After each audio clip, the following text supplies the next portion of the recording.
Alors je vous propose maintenant une nouvelle propriété qui va nous permettre de résoudre d'autres équations. Donc nous sommes toujours dans le troisième paragraphe, grand 3, égalité et opération. Mais maintenant petit b, égalité, multiplication et division. Pour introduire cette nouvelle propriété, nous allons utiliser à nouveau une animation. Donc cette animation, c'est la même que dans la vidéo précédente. On a toujours une balance ici en équilibre qui traduit l'équation qui est ici, 2x égale 2. C'est une équation qui est très simple, d'accord? Et donc, nous avons une égalité entre le membre de gauche et le membre de droite. Cette égalité est traduite par l'équilibre donc des deux plateaux. Bien, regardez un petit peu ici. Je vais faire une petite manipulation. Je vais diviser par 2 de chaque côté. Si tout d'abord je divise par 2 ici, 2x divisé par 2, qu'est-ce qui va me rester? Il va me rester qu'un seul x. Et vous avez vu que l'équilibre n'existe plus. Si maintenant je fais la même chose de l'autre côté, si j'en divise par 2 cette quantité, eh bien je reviens à nouveau à l'équilibre. Prenons un autre exemple. J'ai ici 3x égale à 5. D'accord? J'ai une équation, le signe égal, le plateau est équilibré. Je vais par exemple diviser par 3 de chaque côté. Si je divise par 3 à droite, alors, il va me rester une certaine quantité, et vous avez vu que je n'ai plus l'équilibre. Et bien si je divise par 3 également de ce côté, eh bien j'obtiens à nouveau l'équilibre, parce que j'ai divisé des deux côtés du signe égal par la même chose. Eh bien, il en va de même avec la multiplication. Si je multiplie de chaque côté par la même chose, j'obtiendrai à nouveau l'équilibre. D'accord? Alors ceci, je ne peux pas vous le montrer avec l'animation parce que l'animation ne permet pas de le faire. Quoi qu'il en soit, pour résumer ce que l'on vient de voir grâce à cette petite animation, si j'ai une égalité, eh bien, si je divise de chaque côté par la même chose, j'aurai à nouveau une égalité. Le plateau sera à nouveau équilibré. Et de la même façon, c'est logique, sachant que ça marche pour la division, ça va marcher pour la multiplication. Si j'ai une équation, une égalité, pardon, et si je multiplie de chaque côté par la même chose, mon plateau va revenir à l'équilibre. Et j'aurai à nouveau une égalité. Et bien cela va se traduire par la chose suivante. Lorsque l'on multiplie ou divise les deux membres d'une égalité par un même nombre non nul, c'est-à-dire différent de 0, je reviendrai là-dessus tout à l'heure, eh bien on a toujours une égalité, c'est-à-dire que notre plateau revient à l'équilibre. Cela va se traduire de la façon suivante. Si on a deux nombres a et b tels que a est égal à b, si on multiplie a par c, eh bien pour que l'on ait toujours égalité, il faudra multiplier b par c. A fois c égale b fois c. Si on a deux nombres a est égal à b, et ici il faut rajouter une condition supplémentaire, si c est différent de 0. Cette condition, si c'est différent de 0, on l'a ici. Alors je reviendrai tout à l'heure là-dessus.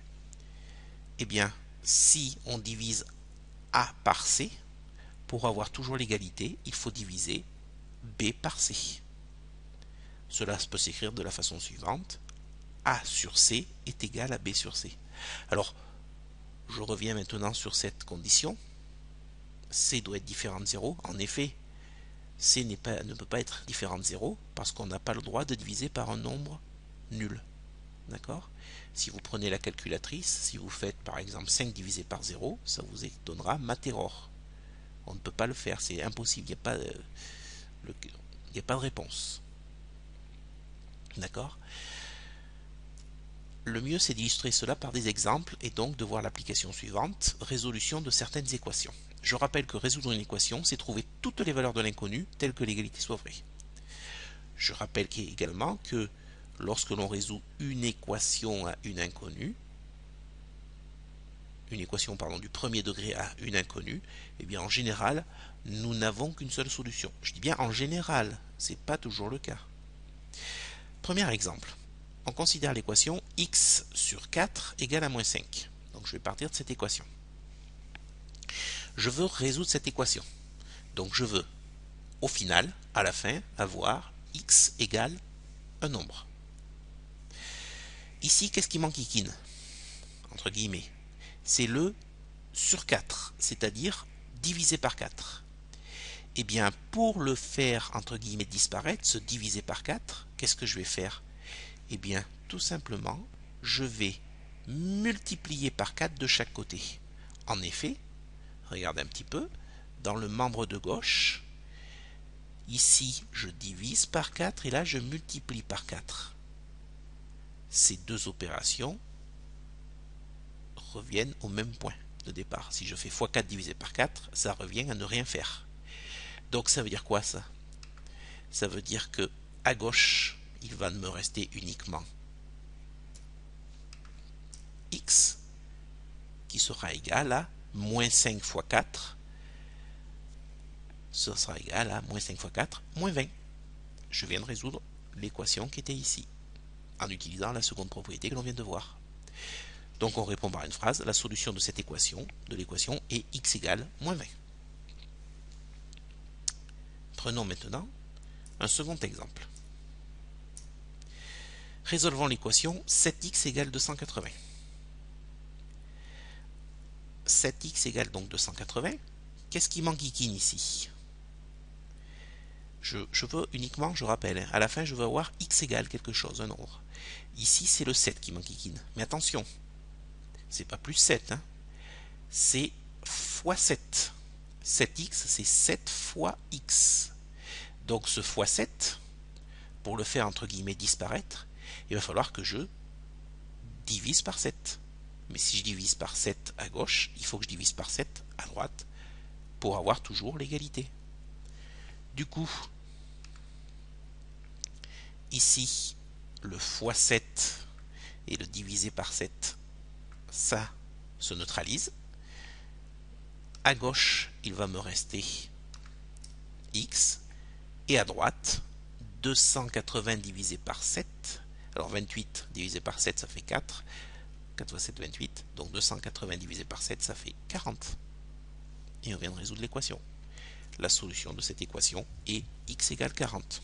On met toujours une petite phrase réponse. Un troisième exemple. Exemple numéro 3. Résolvons l'équation moins 4x est égal à 8. Alors ici, attention. Qu'est-ce qui m'enquiquine? À gauche, c'est le fois moins 4. C'est ce facteur fois moins 4. Et pour faire disparaître le fois moins 4, il faut diviser de chaque côté par moins 4. En effet, ici, fois moins 4, ici, divisé par moins 4, ça se neutralise. Donc, à gauche, il me reste x, et à droite, 8 divisé par moins 4, donc le résultat sera négatif, et 8 divisé par 4, ça fait 2, donc x égale moins 2. Phrase réponse, la solution de cette équation est x égale à moins 2. Continuons. Quatrième exemple. Résolvons l'équation moins 1 cinquième de x est égal à moins 9. Alors ça se complique un petit peu là, qu'on soit bien d'accord. Hein. Donc je pars de cette équation. Ici, qu'est-ce qui m'enquiquine? C'est le fois moins 1 cinquième. Et quand je fais fois moins 1 cinquième, ça revient à diviser par moins 5. Et bien pour neutraliser cela, il me suffit de multiplier par moins 5. Mais comme je veux toujours avoir égalité, il faut que je multiplie par moins 5 de chaque côté. En effet, ici, le fois moins 5 va se neutraliser avec le fois moins 1 cinquième. En effet, moins 5 fois moins 1 cinquième, ça fait 1. Ça se neutralise. Donc, à gauche, il me reste x, et à droite, moins 9 fois moins 5, alors moins point moins ça fait plus, 9 fois 5, 45, égale 45. La solution de cette équation est x égale 45. Alors attention, ce quatrième exemple, il est un petit peu compliqué, qu'on soit bien d'accord. Et enfin, le dernier exemple, je l'ai mis parce que des fois, on est un petit peu perturbé par cette équation. Résolvons l'équation moins x égale 7. Certains élèves de quatrième ont tendance des fois à s'arrêter là. Et ils disent, la réponse, c'est 7. Sauf que, quand je résous une équation, je veux avoir la valeur de x. Et ici, devant vous, vous avez la valeur de moins x. C'est pas ce qu'on veut. Donc, je vais partir donc de cette équation, moins x égale à 7. Et en fait, ici, l'idée, le résultat pour avoir la valeur de x, c'est tout simplement, il suffit que je prenne le signe moins et que je le passe de l'autre côté.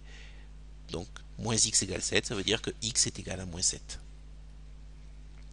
Alors en fait, c'est pas un tour de passe-passe que l'on fait, on utilise toujours cette propriété. Il suffit de se dire qu'on va multiplier de chaque côté du signe égal par moins 1.